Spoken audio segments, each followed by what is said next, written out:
Welcome back to our channel Rare Coins Hub. In today's video, we're going to explore something really interesting and exciting. Stay with us and don't forget to like and subscribe. Let's get started. In 1994, the United States Mint released a new series of quarters, marking a significant milestone in American coinage history.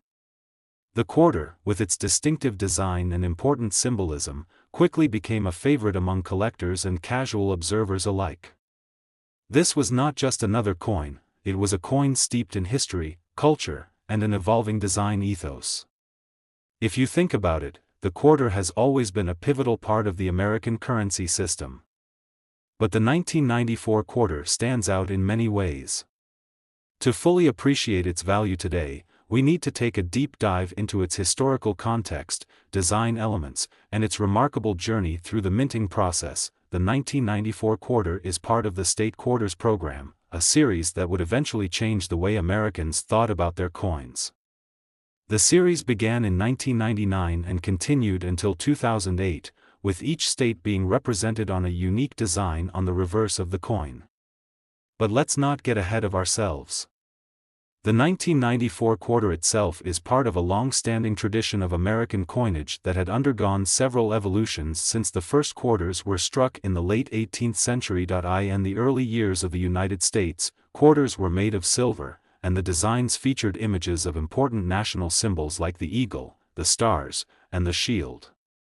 By the time the 20th century rolled around, the quarter had already gone through several redesigns, including the famous Standing Liberty design of the 1916-1930s, and the Washington quarter design that has remained largely unchanged since 1932.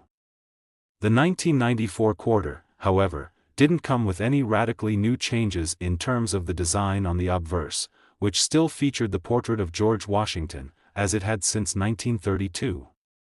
However, its minting process and its place in a larger cultural movement would set it apart from its predecessors. As the 1990s arrived, there was a renewed interest in collecting coins. The United States Mint, eager to respond to this growing market, introduced several new programs designed to appeal to collectors.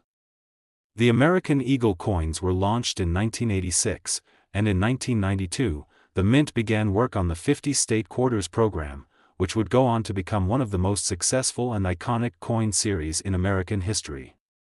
Although the State Quarters program officially began in 1999, the groundwork for it was laid throughout the early 1990s, including the minting of regular quarters like the 1994 coin. Collectors in the 1990s were particularly keen on acquiring limited edition releases or coins from specific years that marked special anniversaries or events. The 1994 quarter, being part of this larger trend, became a symbol of a unique moment in American numismatic history. The interest surrounding it grew, especially when people began to notice certain rare versions of the 1994 quarter that were worth far more than their face value. These particular quarters featured minting errors or special characteristics that set them apart from the regular circulation quarters. The first thing that you should know about the 1994 quarter is that it was minted in massive quantities. This was typical for American coins of this era. Millions of these quarters were struck at the Philadelphia, Denver, and San Francisco mints, and most of them entered circulation without any particular distinction. These regular quarters aren't worth much beyond their 25-cent face value, but it's when you look closer at certain editions or specific minting errors that the coin starts to reveal its value. One of the most notable features of the 1994 quarter is the potential for it to have a minting error. The U.S. Mint had, by this point, become incredibly precise with their machinery, but errors still happened. Some 1994 quarters were produced with unique defects that made them extraordinarily rare and highly sought after. For example, some of these quarters exhibited what is known as a doubled die error, where the design elements, particularly the inscriptions or the image of George Washington, were struck more than once, causing them to appear blurry or overlaid. This is a very desirable error among collectors because it's a rare phenomenon and indicates that the coin was struck in a very unique and unusual way. The coin's appeal, however, isn't limited just to these errors. In fact, many collectors are drawn to the 1994 quarter because of its place within the history of American currency. The Washington quarter has been in circulation for over 90 years, making it one of the longest-running designs in U.S. coinage. The simple yet dignified image of George Washington, created by sculptor John Flanagan, has become an iconic representation of the American spirit. But even within the context of this long-standing design, there are subtle differences year by year, and that's where the appeal of coins like the 1994 quarter lies. Another factor contributing to the quarter's value is the fact that some versions of the coin were struck in limited numbers. For example, proof quarters were made in smaller quantities and given a special finish, intended for collectors rather than general circulation. Proof coins have a mirror-like surface that sets them apart from the business strike versions, which are the ones used in everyday transactions. These proof coins are often sold in sets, and because they are not made for general circulation, they hold a special place in the hearts of collectors who enjoy keeping pristine versions of the nation's currency. In the case of the 1994 quarter, proof versions were made at the San Francisco Mint and are considered highly collectible. Now, let's talk about the real kicker, the value of a 1994 quarter. As we've discussed, most quarters from this year are worth their face value, but there are rare, special editions that have garnered significant attention in the numismatic community. A 1994 quarter featuring a minting error, such as the famous double die error or other unique characteristics, could fetch a price that far exceeds its original value. While the regular 1994 quarter might be worth just a quarter, some of the more rare and error-struck examples have sold for thousands of dollars. In fact, there have been instances where a single 1994 quarter, with the right error, has been sold for as much as $132,000. This price tag may seem unbelievable at first, but it's a testament to the rarity and desirability of these error-struck quarters. Collectors are always on the lookout for the next big find, and a coin like the 1994 quarter, with its rich history and potential for hidden value, is exactly the kind of treasure that fuels that excitement.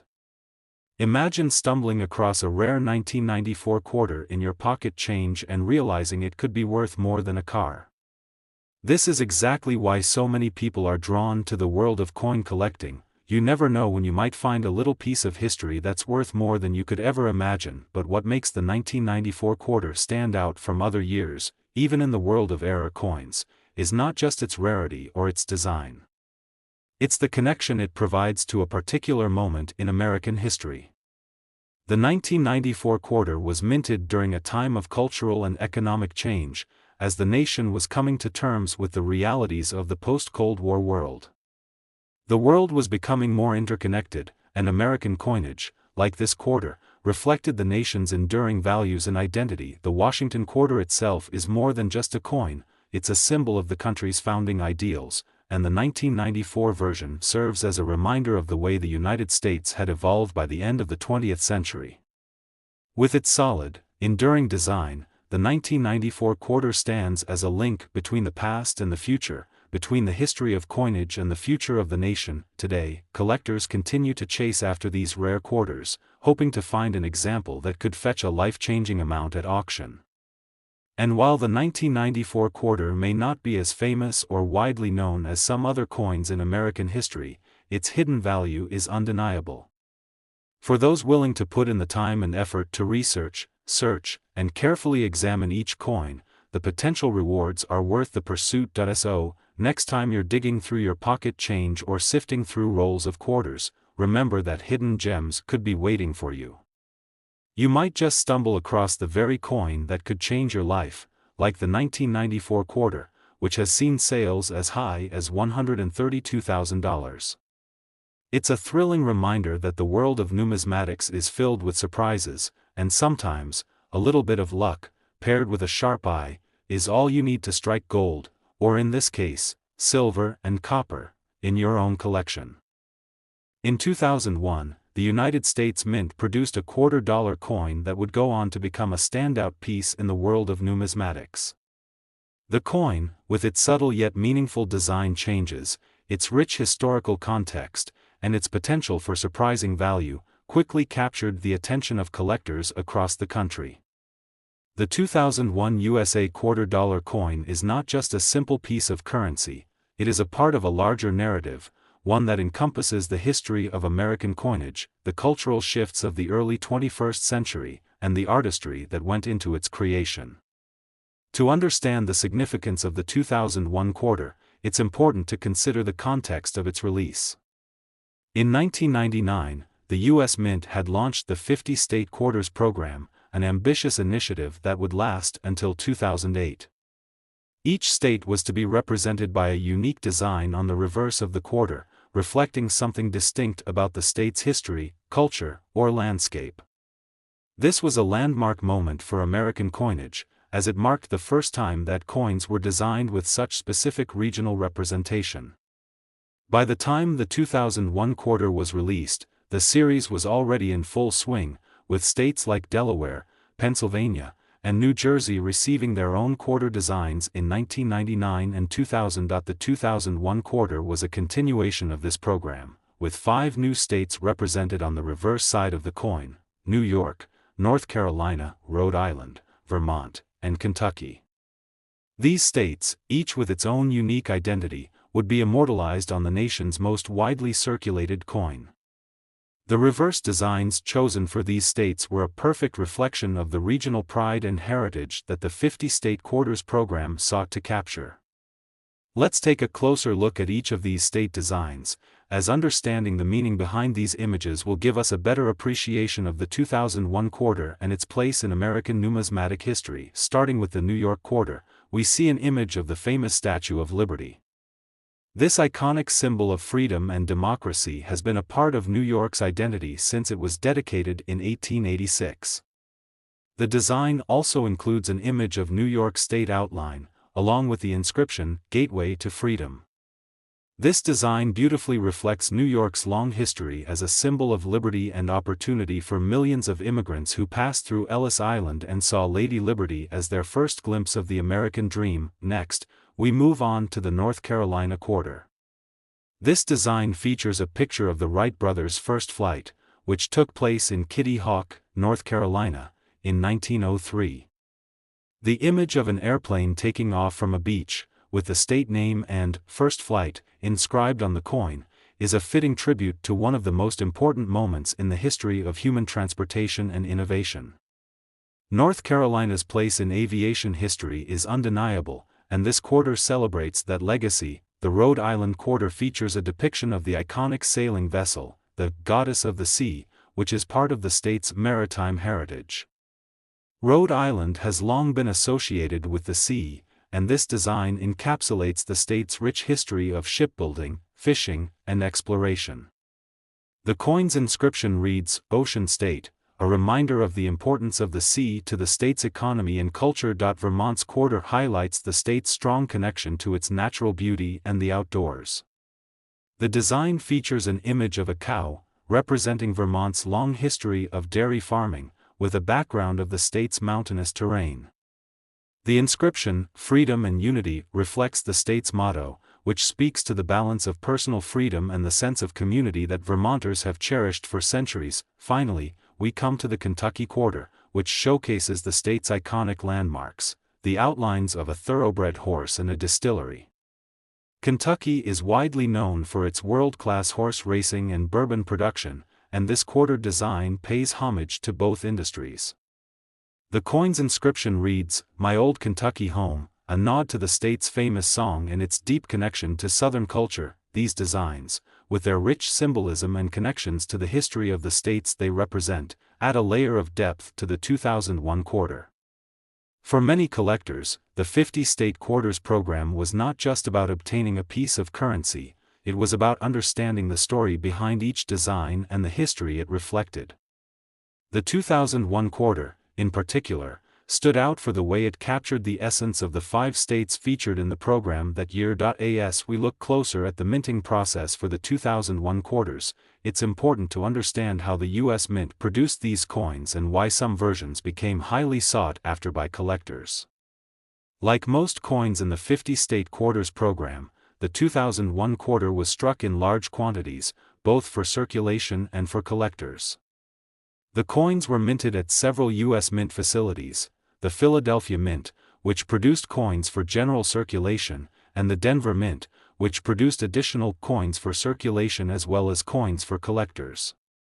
Additionally, proof versions of the 2001 quarter were struck at the San Francisco Mint, which produced coins with a special finish intended for collectors. While most of the quarters produced were meant for general circulation, it's the proof versions that often command the highest prices among collectors. These proof coins were made using a special process that resulted in a mirror-like finish, giving them a unique and highly polished appearance. Proof coins were sold in sets, and only a limited number of them were produced, making them rarer and more valuable than their circulation counterparts. Another factor that contributed to the appeal of the 2001 quarter was the possibility of minting errors. As with all coins, the U.S. Mint's machinery occasionally made mistakes during the production process, resulting in coins with unique defects that could be worth significantly more than their face value. Minting errors can range from minor imperfections to more noticeable flaws, and collectors eagerly seek out coins with these defects. A quarter with a double die error, for example, where the design appears to be stamped more than once, can fetch a premium on the market. Similarly, coins with off-center strikes, incorrect engravings, or misaligned dies can be incredibly valuable. Depending on the rarity of the error, the value of a 2001 quarter is influenced by several factors, but perhaps the most important of these is rarity. While most of the 2001 quarters in circulation are worth only their face value, certain special editions and error coins have commanded significant sums at auction. In particular, the proof versions of the 2001 quarters, with their pristine finish and limited mintage, can sell for much more than a typical quarter. On the other hand, the rare minting errors, which make some of these coins highly desirable to collectors, can push the value of a single 2001 quarter into the thousands of dollars. And then there's the big reveal: the 2001 quarter, particularly those with unique minting errors or rare characteristics, can be worth an astounding $122,000. Yes, you heard that right. A 2001 quarter could be worth over $100,000 if it happens to be one of those rare error coins that collectors are desperate to add to their collections. This is not just a hypothetical scenario.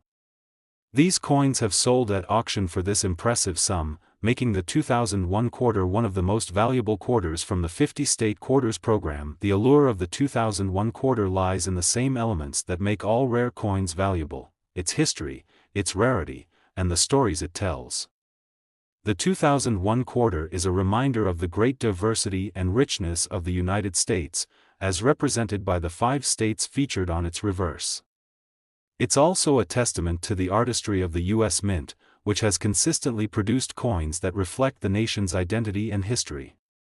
For collectors, the 2001 quarter represents not just a coin, but a piece of America's story, and that is what makes it so valuable. So, the next time you're flipping through your pocket change or examining a roll of quarters, remember that there might just be a hidden treasure waiting for you. That seemingly ordinary 2001 quarter could turn out to be worth much more than you ever imagined. With a little luck, a sharp eye, and an understanding of the coin's history, you could be the next person to uncover a coin worth $122,000. The world of coin collecting is full of surprises, and the 2001 quarter is just one example of how a piece of currency can hold far more value than what is stamped on its surface. Keep looking, keep learning, and who knows what you might find in your next coin hunt. In 1960, the United States Mint struck a coin that would go on to become one of the most sought-after and valuable dimes in the history of American numismatics. The 1961 dime coin, despite its relatively modest denomination, has a fascinating backstory, an iconic design, and, as we'll discover, a remarkable potential for value that has intrigued collectors for decades. So, if you're a coin enthusiast, you'll definitely want to stick around to hear about this particular dime, how it was minted, its historical significance, and, of course, how it can be worth an incredible $145,000 today. The story of the 1960 dime begins long before the coin was ever struck, with a significant historical context. The United States had just entered the 1960s, a decade marked by major political, social, and cultural changes. On the global stage, the Cold War was in full swing, and America was dealing with the tensions of the space race, the civil rights movement, and shifting economic landscapes. Yet, despite the major shifts happening in the world, coinage was largely consistent during this period, with designs that had remained relatively unchanged for years. The dime in particular was closely tied to the nation's identity, with its enduring image of Franklin D. Roosevelt on the obverse. In 1946, after the death of President Franklin D. Roosevelt, the U.S. Mint decided to honor him with a new coin, the Roosevelt dime. This design, created by artist John R. Sinek, was to become one of the most enduring symbols of American coinage. Roosevelt had been instrumental in guiding the nation through the Great Depression and World War II, and the decision to immortalize him on the dime was a fitting tribute. The coin's obverse featured a profile of Roosevelt, which would remain unchanged for decades. On the reverse of the 1960 dime, just like on earlier versions, was the image of a torch, olive branch, and oak branch. These symbols represented liberty, peace, and strength, respectively. The reverse design was a traditional representation of the values that the dime, and America itself, stood for. This combination of modern imagery with classic symbolism is what made the Roosevelt dime so recognizable and so beloved by collectors. But while the basic design of the 1960 dime was similar to its predecessors, there was something unique about the coin minted in that particular year. The 1960 dime is significant not only because of its design but also because of a few key characteristics that set it apart from other dimes produced in the same era. Understanding these nuances is essential for collectors who want to truly appreciate the rarity and value of this particular coin. The 1960 dime was minted during a time when the U.S. Mint was producing large quantities of coins to meet the needs of a growing economy. This was the era of post-World War II prosperity, and people were using more currency in everyday transactions. The U.S. Mint's primary goal was to create enough coins to keep up with demand, and this led to the production of dimes in large batches. However, like many coins produced during this period, some 1960 dimes were struck with unique characteristics that set them apart and made them incredibly valuable to collectors. One of the most significant and rare features of the 1960 dime is the presence of a minting error that occurred during the production process. While most 1960 dimes appear normal and are fairly common, a small number of these coins exhibit a doubled die error. A doubled die occurs when the die used to strike the coin does not align perfectly during the minting process, resulting in a coin that features a doubled image on one or more areas of the design. This could include the date, the inscription, or other features of the coin. For the 1960 dime, the doubled die error is particularly notable on the date, 1960, where the numbers appear slightly offset, creating a visible doubling effect. Finding a 1960 dime with this double die error is incredibly rare, and these coins have become one of the most highly sought-after collectibles in the numismatic community. Because of the scarcity of these error coins, they command incredibly high prices at auctions, sometimes fetching thousands of dollars above their face value. These specific error coins are what make the 1960 dime so intriguing to collectors, and they are the reason why a standard 1960 dime is far less valuable than one with a doubling error. In addition to the double die error, another factor that makes the 1960 dime special is its composition.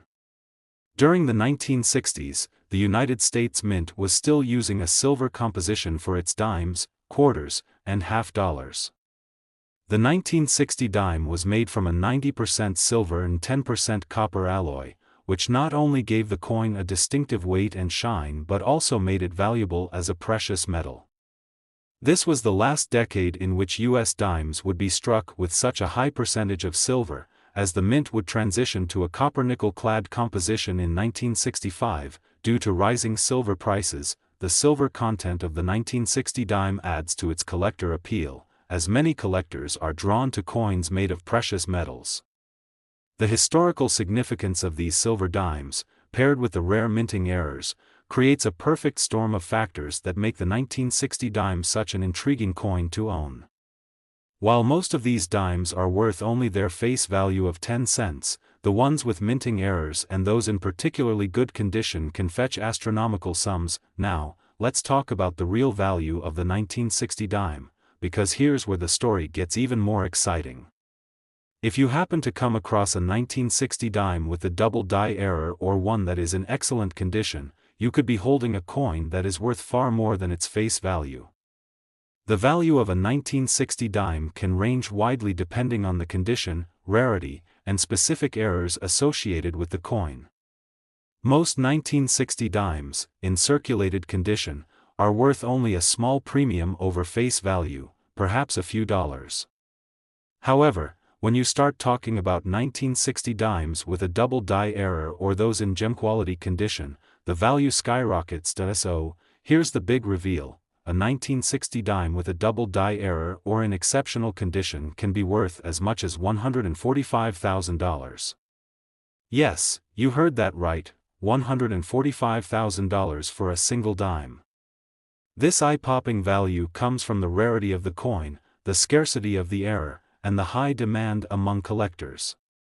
While not every 1960 dime will be worth this much, if you happen to come across one with the double die error and it's in excellent condition, you could be sitting on a small fortune. To put it into perspective, the 1960 double die dime is one of the most valuable coins in the world, and it ranks among the top finds for coin collectors. Auctions for these rare coins have seen prices soar, with passionate bidders competing to own a piece of history. For collectors, finding a 1960 dime with this error is like finding a hidden treasure, and it can be the crowning jewel of any collection. But how can you identify if you have a 1960 dime worth such a large sum? First, take a close look at the date. The most noticeable sign of the double die error is the doubling of the numbers in the year 1960. If the date appears blurred or the numbers seem to overlap or repeat, you might be holding a valuable coin. Next, carefully inspect the other features of the coin, including the inscriptions and the details of Roosevelt's portrait. If there's any indication of doubling or misalignment, you've likely found an error coin. Of course, the condition of the coin matters as well. A well-preserved, high-grade coin will be worth much more than a heavily worn one. If you think you have a 1960 dime with a double die error, it's worth taking it to a professional coin grader or appraiser who can help you assess its value. They'll be able to examine the coin under magnification, confirm whether it has the error, and determine its grade, which will significantly affect its market value. In the world of coin collecting, the 1960 dime represents a fascinating intersection of history, artistry, and rarity. It's a perfect example of how a small, seemingly insignificant coin can hold immense value, depending on the circumstances of its creation and the errors that occur during the minting process. The 1960 dime's value has only increased over time, and as more collectors discover the rarity of these coins, the prices continue to rise. So, the next time you come across a 1960 dime, take a moment to look at it more closely. You never know, you might be holding a rare, valuable treasure that could change your life. Whether it's the historical context, the elegant design, or the thrilling possibility of finding a rare minting error, the 1960 dime is a coin that every collector should know about, and who knows, you might just find one worth $145,000. In 1967, a seemingly ordinary dime was minted in the United States, yet it carries with it a story that has captured the imagination of collectors and historians alike. The 1967 one-dime coin, like so many others, started its life as a simple piece of currency, but it has become far more than just a means of exchange. This particular dime, when viewed through the lens of numismatic history, holds a world of fascinating details that make it stand out from other coins of its era. From the context of its production to its striking design, and, of course, its remarkable collector appeal, the 1967 dime is a coin worth diving into. The year 1967 marked a pivotal point in American history, a time of significant political, social, and cultural shifts. The country was in the throes of the civil rights movement, the Vietnam War was escalating, and the youth culture was undergoing a transformation as well. On the global stage, the space race was in full swing, with the United States making significant strides toward landing a man on the moon. Domestically, the economy was shifting, and the United States Mint was adjusting to meet the growing demands for coinage during this post-World War II era of prosperity for many. The 1967 dime represents a snapshot of a unique moment in time. The design of the dime, the metal it was struck from, and the way it was minted are all reflective of the era in which it was produced. But while the 1967 dime seems to be just another regular coin, it is far from ordinary. Over the years, this particular dime has garnered attention due to a unique set of circumstances that have made it highly collectible and, in some cases, incredibly valuable. The design of the 1967 dime is almost identical to that of earlier dimes. Since 1946, the U.S. Mint had featured a portrait of President Franklin D. Roosevelt on the obverse of the dime. This design, created by John R. Sinnock, was a tribute to Roosevelt's leadership during the Great Depression and World War II. Roosevelt, a beloved figure in American history, had passed away in 1945, and the decision to place his likeness on the dime was a fitting tribute. Sinnock's design of Roosevelt's profile has become one of the most iconic images in American coinage. On the reverse of the 1967 dime, you'll find the same familiar design that had been used on dimes since the 1940s. The reverse features a torch, olive branch, and oak branch, which symbolize liberty, peace, and strength. These symbols have been staples of American coinage for generations and were intended to embody the values that the country stood for. The reverse design was created by Sinnock as well and was never changed during the time Roosevelt's portrait graced the coin. While the design itself is timeless, it's the year 1967 that makes this particular dime interesting. It was in 1965 that the U.S. Mint made a significant change in the composition of its coins. Due to rising silver prices and a shortage of silver, the Mint began transitioning away from using 90% silver in its coins, opting for a composition of 75% copper and 25% nickel for dimes, quarters, and half dollars. However, the transition didn't happen all at once, and 1967 was a year when both silver and clad coins were still being produced. So, in 1967, you had two distinct types of dimes circulating, those made with 90% silver and those made with the new clad composition.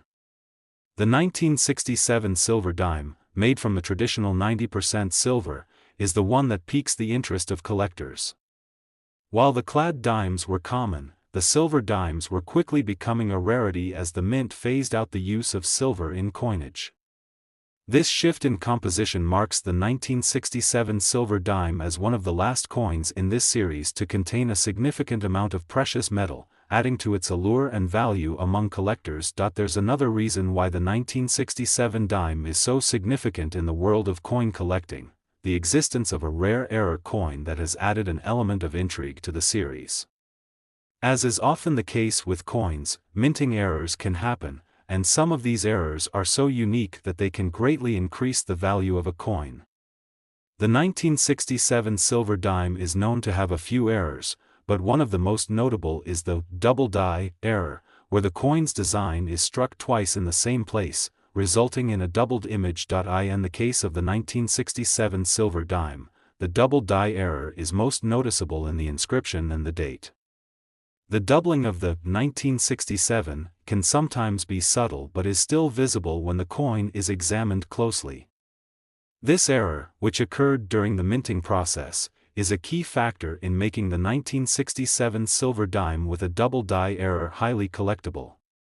The rarity of this particular coin is what excites collectors, who are always on the lookout for coins with minting errors, as these coins tend to hold higher value in the market. Now, let's discuss the value of the 1967 silver dime, as it's one of the most compelling aspects of this coin. While a typical 1967 silver dime, without any minting errors, is worth only a few dollars due to its silver content, the value of error coins can skyrocket. If you happen to come across a 1967 silver dime with the double die error, you could be in for a real surprise. Depending on its condition and the severity of the error, this particular dime can be worth thousands of dollars. For those fortunate enough to find a 1967 silver dime in exceptional condition with a noticeable doubled die error, the value can be astronomical. Some of these error coins have been known to fetch as much as $130,000 at auction. This price is a testament to the rarity of the error, the demand among collectors, and the historical significance of the coin itself. The combination of the 1967 silver composition and the minting error makes this particular coin highly desirable, and it's no wonder that collectors are eager to acquire it. But how do you identify a 1967 silver dime with a doubled die error? The first thing to do is check the date. Look closely at the 1967 on the obverse of the coin. If the numbers appear to be doubled or offset, you may have found a valuable error coin. It's important to examine the other elements of the design as well, including Roosevelt's profile and the inscriptions around the coin. A true double die error will show signs of doubling throughout the coin's design, particularly in the areas where the die was misaligned during the minting process. Additionally, the condition of the coin plays a significant role in determining its value. A coin that has been well preserved, with little wear and tear, will be worth far more than a heavily circulated one. Coins that are in mint condition, or close to it, are highly prized by collectors because they preserve the sharp details of the design and the overall appearance of the coin. If you think you may have found a 1967 silver dime with a double die error, it's a good idea to have it professionally graded. A reputable coin grading service will be able to assess the condition of the coin, determine whether it is indeed an error coin, and assign it a grade based on its quality. This grade will play a significant role in determining the coin's market value. Beyond the double die error, the 1967 silver dime is also appealing to collectors because of its place in the history of American coinage. The transition from silver to clad coins marks a significant moment in the mint's history, and the 1967 silver dime represents one of the last coins to feature a significant amount of precious metal before the clad composition took over. This makes the 1967 silver dime a piece of numismatic history, and its value will likely continue to rise as time goes on. So, in conclusion, the 1967 silver dime is far more than just a simple coin. It's a piece of American history, a symbol of a time when the nation was undergoing profound changes, and a highly collectible item that has become one of the most valuable dimes on the market. With its silver composition, potential for minting errors, and unique place in coinage history, the 1967 silver dime is a coin worth seeking out. Whether you're a seasoned collector or a newcomer to the world of numismatics, this dime is a prime example of how a seemingly ordinary coin can turn into an extraordinary treasure. Keep an eye out, because if you find the right 1967 silver dime, it could be worth a life-changing $130,000. In 1983, the United States Mint produced a coin that might seem unassuming at first glance, but for those who know the world of coin collecting, the 1983 5-cent coin is much more than just a simple nickel. The 1983 5-cent coin, known to many as the Jefferson nickel, has a history, design, and set of circumstances that make it unique, valuable, and highly sought after by collectors. From its historical context to its intricate design details, and finally to its impressive value, this nickel holds a story worth telling. To understand the significance of the 1983 nickel, we need to take a step back and look at the broader context of coinage in the United States. The year 1983 was a pivotal one in American history.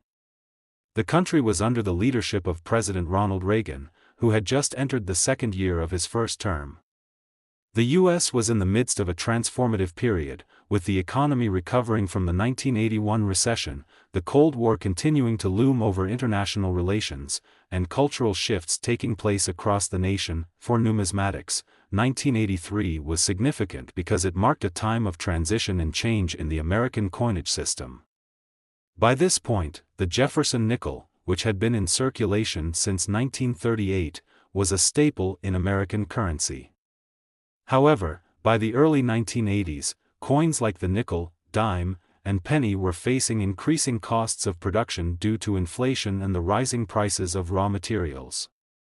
One of the central issues with the 5-cent coin was the rising cost of copper, which had been used as part of the nickel's alloy for decades. Despite these rising costs, the U.S. Mint continued to produce the Jefferson nickel, albeit with some significant challenges.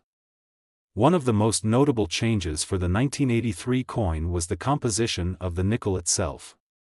In 1982, the U.S. Mint had begun experimenting with changes in the alloys used for its coins in response to the rising costs of materials, and the 1983 nickel would be the last year that the 5-cent piece was made primarily from a 75% copper and 25% nickel alloy. This specific alloy composition would eventually be phased out in favor of a different mix in the years that followed, making the 1983 nickel unique. The design of the Jefferson nickel, introduced in 1938, was created by the renowned sculptor Felix Schlag. The obverse of the coin features a portrait of Thomas Jefferson, the third President of the United States and one of the Founding Fathers who played a key role in the country's early years. The reverse of the coin, which was designed by Schlag as well, originally depicted the building of Jefferson's home, Monticello, located in Charlottesville, Virginia. The Monticello building was chosen because it was both a personal symbol for Jefferson and an iconic representation of American history. The 1983 Jefferson nickel, like many coins of its era, bore these familiar designs. On the obverse, Jefferson is shown in profile, and on the reverse, Monticello stands as a symbol of the president's legacy. Despite the coin's continued use and importance in everyday transactions, the 1983 version of the nickel is far more interesting than just another year in the long history of the coin. In fact, it's the minting process of the 1983 5-cent coin that adds layers of complexity and intrigue for coin collectors. You see, the 1983 Jefferson nickel is one of the most notable years for coin errors, specifically the double die error. A double die occurs when a coin is struck multiple times in slightly misaligned positions, resulting in a doubling effect on the design. In the case of the 1983 nickel, some of the coins were struck with a noticeable doubling error on Jefferson's portrait and the date. These error coins are relatively rare, and they can fetch far higher values than their standard counterparts. The double die error on the 1983 nickel can be particularly noticeable on the date, where the numbers appear to have a faint secondary strike, creating a visible doubling effect. These error coins are highly prized by collectors because they are relatively few in number, and they stand out from the mass-produced coins of the time. For coin enthusiasts, finding a 1983 nickel with a double die error is akin to finding a treasure, as the rarity of these coins drives their demand and value. However, it's not just the double die error that makes the 1983 nickel so valuable. The composition of the coin itself also contributes to its appeal. As mentioned earlier, the 1983 nickel was struck from a 75% copper and 25% nickel alloy, a composition that would soon be phased out. While the change in alloy wasn't as drastic as some of the other changes that occurred in U.S. coinage during this period, it marked the end of an era for the nickel. In the years that followed, the U.S. Mint would move to a more cost-effective and less valuable alloy composition for the 5-cent coin, and the 1983 nickel would become one of the last of its kind. In terms of collector appeal, the 1983 nickel has a significant following. Coin collectors often seek out these specific coins for their historical value, their distinctive characteristics, and the possibility of finding minting errors. As with any collectible coin, condition plays a major role in its value, and the 1983 Jefferson nickel is no exception. Coins that are well preserved, with minimal wear and crisp, clear designs, are far more valuable than those that have been circulated extensively. The better the condition of the coin, the higher the potential value. Now, let's get to the most exciting part of the story, the value of the 1983 nickel. While a regular 1983 nickel, with no minting errors or exceptional features, is worth only 5 cents, a 1983 Jefferson nickel with a double die error can fetch significantly more on the open market. Depending on the condition of the coin and the severity of the doubling, a 1983 nickel with the double die error can be worth thousands of dollars.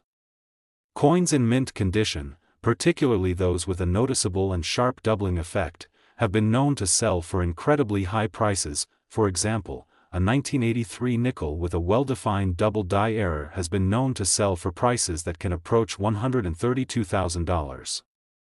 Yes, you read that correctly. A single 1983 Jefferson nickel could be worth a staggering $132,000, a far cry from its original 5-cent value. This value comes from the rarity of the error, the collector demand for coins from this period, and the coin's historical significance as one of the last nickel coins struck with the pre-1983 alloy composition. Finding such a coin, however, is not easy. While the 1983 nickel with the double die error is rare, it is not the most common error found in U.S. coinage. As with any coin collection, the thrill of the hunt is part of the experience. For collectors, the pursuit of a valuable 1983 nickel with an error is akin to searching for a hidden gem, one that can bring great rewards for those who are fortunate enough to find it. If you think you've found a 1983 Jefferson nickel with a double die error, the next step is to have it professionally graded.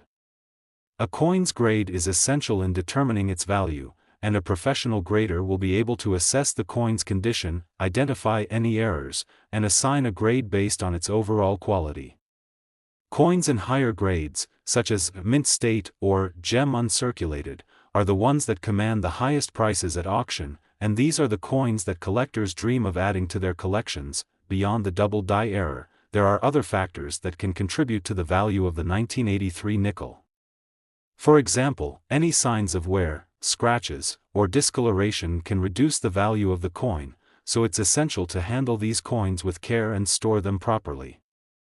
If you're serious about collecting, investing in proper storage solutions, such as acid-free holders or coin capsules, can help preserve the coin's condition and protect its value. As with any collectible item, the value of a coin is also influenced by market trends, collector demand, and the broader economic environment.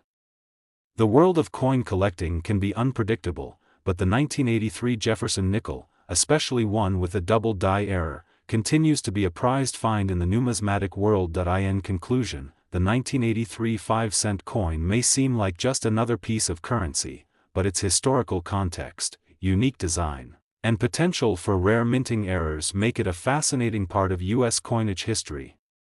Whether you're a seasoned collector or a newcomer to the hobby, the 1983 nickel represents the excitement of the coin collecting world, the thrill of discovery, the pursuit of rarity, and the potential for finding a valuable treasure. If you happen to find a 1983 Jefferson nickel with a double die error in exceptional condition, you could be holding a coin worth $132,000, a sum that would turn any collector's dreams into reality. In 1990, the United States Mint produced a coin that would go on to hold more significance than many might have initially realized, the 1995-cent coin, or what we commonly refer to as the Jefferson nickel. At first glance, it may appear to be just another routine piece of currency circulating in the pockets of millions, but as we'll soon discover, this particular nickel holds a fascinating story that intertwines history, design, errors, and collector intrigue. Over time, this coin has evolved from a mere tool of exchange to a coveted collectible, particularly for those who know where to look. To appreciate the full depth of the 1990 nickel's value, it's essential to understand the broader context in which it was created. The 1990s were a decade of change for the United States. The country had emerged from the Reagan years and was entering the first Bush administration, experiencing a period of economic expansion, technological advances, and geopolitical shifts. On the world stage, the Cold War was coming to a close, with the collapse of the Soviet Union looming just a few years ahead. Domestically, the economy was in recovery from the early 1990s recession, and consumer culture was thriving. For numismatics enthusiasts, the 1990s marked a time when coins like the Jefferson nickel were in circulation, yet some subtle changes were beginning to occur in the world of American coinage. The Jefferson nickel itself has a long history, having first been issued in 1938. Designed by Felix Schlag, the coin depicted President Thomas Jefferson on the obverse, with his likeness shown in profile. On the reverse, the coin famously depicted Jefferson's home, Monticello, which served as a personal and symbolic representation of Jefferson's legacy. The coin's design would remain largely unchanged for decades, with only minor adjustments made throughout the years. By 1990, the coin had been in circulation for over 50 years, and collectors were beginning to take notice of its place in American history. When we focus on the 1990 version of the Jefferson nickel, it may seem to share little in common with a coin that has such a rich and enduring legacy. But there's much more beneath the surface. To truly appreciate the significance of the 1990 nickel, we must delve into some of the lesser-known details that set this coin apart from its predecessors. Perhaps one of the most important factors that would make the 1990 nickel stand out among its peers was the alloy composition. Up until the early 1980s, U.S. nickels were made from a 75% copper and 25% nickel composition. However, as the cost of producing coins began to rise, the mint began experimenting with new materials and alloys that would be more cost-effective. By the mid-1980s, the mint had transitioned to a new copper-nickel clad composition, which reduced the overall content of nickel in the coin and made it less expensive to produce. The 1990 nickel, like those that came before it, was struck using this copper-nickel clad composition. Although this change in alloy composition was largely unremarkable at the time, it played a key role in the coin's future value. As we know, collectors are always on the lookout for coins that are either rare, have minting errors, or are part of a transitional period in coinage. The 1990 nickel was produced during a time when the mint was dealing with fluctuating metal costs and adjusting its production practices accordingly. While the coin may have been mass-produced without much fanfare, it is, in retrospect, a representative piece of a crucial period in U.S. coinage history. While the 1990 nickel's composition and production process are significant, it's the coin's design that continues to capture the attention of numismatists. As with all Jefferson nickels, the 1990 version bore the familiar obverse image of Thomas Jefferson, along with the words, "In God We Trust, Liberty," and the date, 1990. Jefferson's profile was based on a portrait by artist John Trumbull, which was later adapted into Schlage's design for the coin. The reverse of the coin continued to feature Monticello, Jefferson's Virginia estate, along with the inscriptions, E pluribus unum, and 5 cents. Despite the timeless nature of the design, it's the nuances of the minting process that give the 1990 nickel its place in the spotlight. In particular, it was in 1990 that the U.S. Mint began experimenting with ways to reduce the number of defective coins produced, especially those with issues like off-center strikes, die cracks, and other imperfections. During this period, coin collectors began to pay closer attention to coins that bore unusual or unexpected characteristics, whether from a minting error or subtle design differences. One of the most significant aspects of the 1990 nickel's collector appeal is the potential for minting errors. As with many coins from this era, the 1990 nickel was subject to a variety of common production mistakes, some of which have made certain coins highly sought after. For instance, there were a number of 1,990 nickels that were struck off-center, causing portions of the design to be cut off or misaligned. These off-center strikes are considered to be error coins, and they can command significantly higher prices among collectors, especially when the misalignment is particularly dramatic. Another common minting error that occurs with the 1990 Jefferson nickel is the presence of double dies. A double die occurs when the coin's design is struck multiple times, leading to a doubling of certain features, such as the date or lettering. While this error isn't particularly rare, it is certainly one that adds significant value to a coin, especially when it is clear and well-defined. The 1990 nickel is a prime candidate for such errors, with certain specimens displaying a noticeable doubling effect on the 1990 date, Liberty, or In God We Trust inscriptions. The presence of such errors, whether off-center strikes, double dies, or other unusual minting issues, adds an element of excitement and unpredictability to coin collecting. A 1990 nickel with a noticeable minting error is far more valuable than its standard counterpart. In some cases, these error coins have been known to fetch prices in the thousands of dollars. A coin that would have been worth only 5 cents when it was minted can, under the right circumstances, command a small fortune. It's no wonder that collectors scour coin rolls, searching for these hidden treasures. For a coin like the 1990 nickel, the condition is also a major factor in determining its value. Coins that have been well preserved, without signs of heavy wear, scratches, or discoloration, are much more valuable than coins that have been in circulation for years. The grade of a coin, whether it's in mint state or circulated condition, plays a crucial role in how much it will be worth on the market. A coin in mint state, meaning it appears almost as if it were freshly minted, is much more desirable to collectors and can command a much higher price than a worn or heavily circulated coin. Now, let's explore the most exciting part of the 1990 nickel story, its value. While a standard 1990 Jefferson nickel in typical circulated condition is worth only 5 cents, the value of coins with significant errors or in mint condition is a different story entirely. Coins that exhibit clear and well-defined minting errors, like off-center strikes or double dies, can be worth much more. In fact, some of the rarest 1990 nickels, especially those with noticeable doubling of the date or lettering, can fetch prices upwards of $120,000. Yes, you read that correctly. A 1990 Jefferson nickel, in exceptional condition with a dramatic minting error, can be worth a staggering $120,000. This price reflects the rarity of the error, the demand for collectible coins, and the overall appeal of a coin from this transitional period in U.S. coinage history. The value of these error coins can fluctuate based on market trends, but they consistently remain highly sought after by collectors who are eager to add them to their portfolios. For collectors who are fortunate enough to find a 1990 nickel with a minting error, the journey doesn't end with the discovery. The next step is to have the coin professionally graded by a reputable grading service. A professional grade ensures that the coin is authenticated, and it provides an objective assessment of its condition, which can significantly impact its market value.